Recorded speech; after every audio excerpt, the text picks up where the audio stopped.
You've been trying to fix this for a while now, and it keeps coming back. Not because you're doing something wrong, because you're doing something that feels right. That's the part no one tells you. The things keeping your anxiety alive are not the things you'd expect. They look like coping. They feel like relief. And that is exactly why they work against you. You know the feeling. Something is coming. A conversation, a decision, an event. And your body responds before your mind has even made sense of it. Your chest tightens, your thoughts accelerate. The same scenario plays on a loop, slightly different each time, always ending somewhere unpleasant. So you do what seems reasonable. You avoid the thing. You worry about it instead of facing it. You did everything right. Coped, managed, got through. So why does it keep returning the next morning louder than before? 3 ordinary intuitive things. Most anxious people do them regularly. They work in the short term. They feel like protection.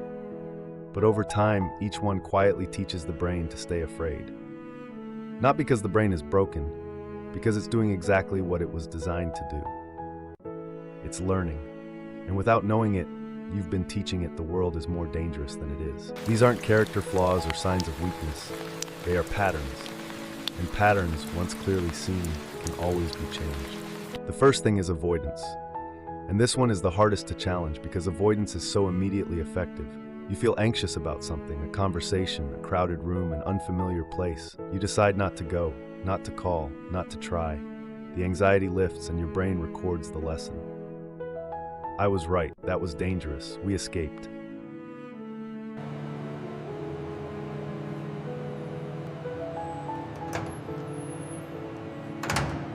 The second thing is subtler. It has no common name, but Claire Weeks described it clearly. She called it the second fear. The first fear arrives on its own, reflexive, chemical, ancient. Your heart races, chest tightens, thoughts spin. You didn't choose it, it arrived. Then a second fear builds on top. Is this ever going to stop? Something must be wrong. The fear of the anxiety itself. The first fear rises and falls on its own, but when you fear the fear itself, you confirm the alarm and keep it sounding.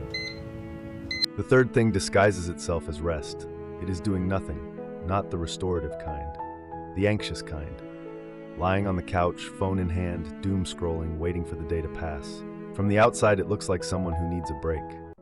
What's actually happening? An anxious mind, left unengaged, begins generating its own content, and that content is not kind.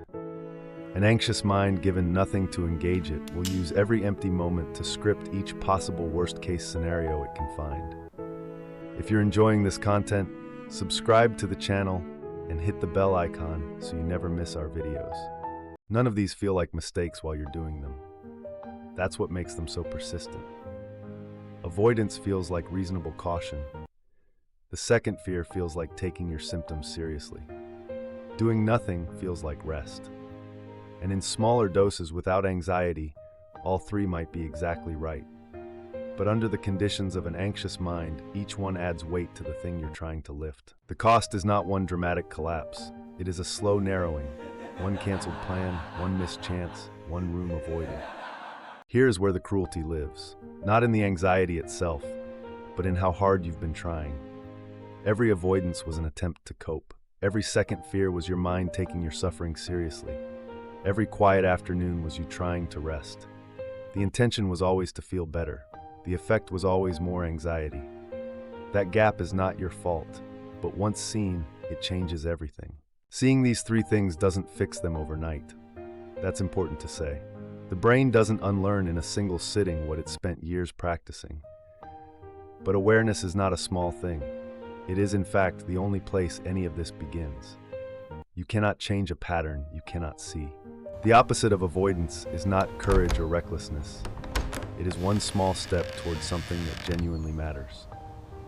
The opposite of the second fear is not the absence of anxiety. It is learning to let the first wave rise and trusting that it will fall. Not because you made it, because you stopped fighting it, because you gave it nowhere to compound. And the opposite of anxious nothing is not relentless productivity. It is engagement. It is the state, familiar to anyone who has ever been lost in something they care about, where the scanning stops, where the rehearsal pauses, where the mind, finally given something it can actually do, becomes quiet. Not because the anxiety was defeated, because it was simply not needed here. If you're enjoying this content, subscribe to the channel and hit the bell icon so you never miss our videos.